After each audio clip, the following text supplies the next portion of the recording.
What's up, Internet? Austin Hopper here, former owner of Beleaf Microgreens. I just wanted to do a follow-up video to a previous video that I did called The Truth About Growing Microgreens for Profit. It ended up getting about 144,000 views, and it's one of the most watched microgreens videos on YouTube, as far as I can tell.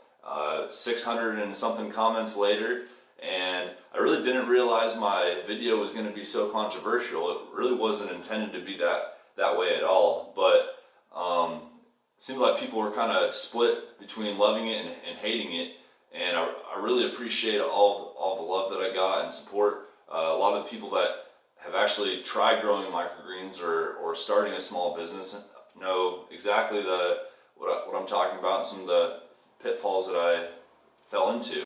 But Travis and I kind of found out that growing microgreens, it wasn't our passion, and that's okay.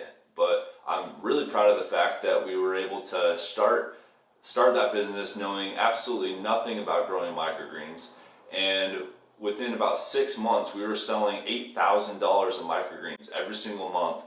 We were selling at several different grocery stores. We were selling to like 5 or 6 different high-end restaurants and 2 different farmers markets every single week. And people were really excited about our product.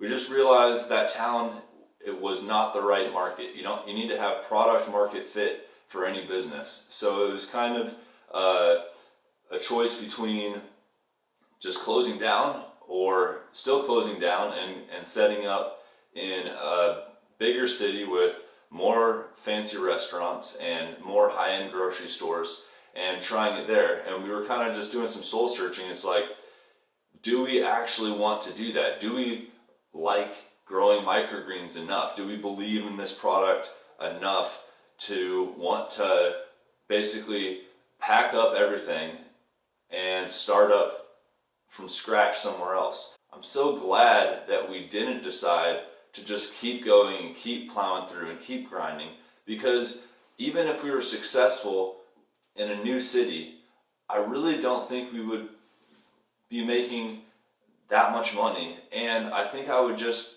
really be kind of miserable because I don't actually like the kind of work that we were doing. Since closing the business, I went back to school for 1 quarter. I finished my construction management degree, and before I even graduated, I got offered a great job in Portland, Oregon with one of the biggest subcontractors in the United States.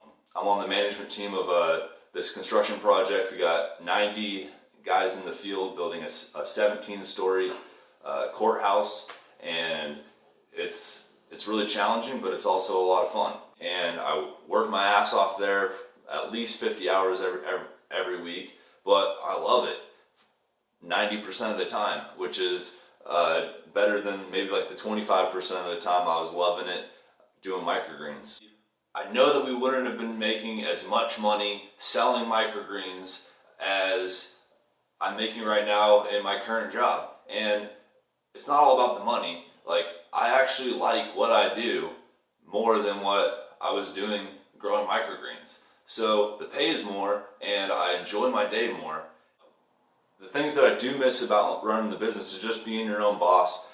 When you have an idea, you can just run with it. You don't have to ask anyone's permission, and that part's pretty cool. And I think I would like to run my own business again someday, but I think that I'm much better at building things and running construction like I'm doing now.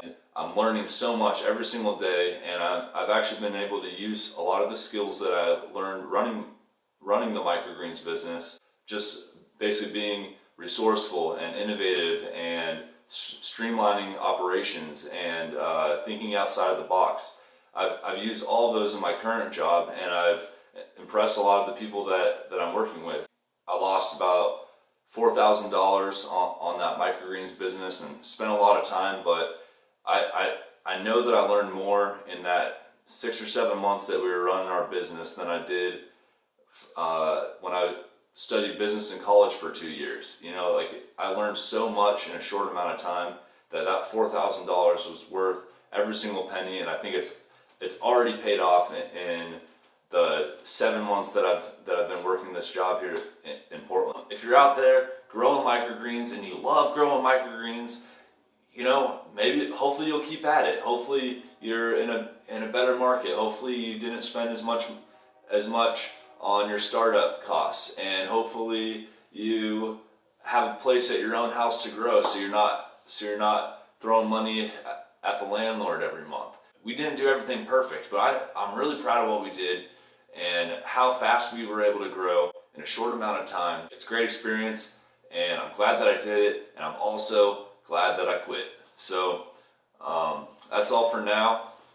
Let me know what you guys think.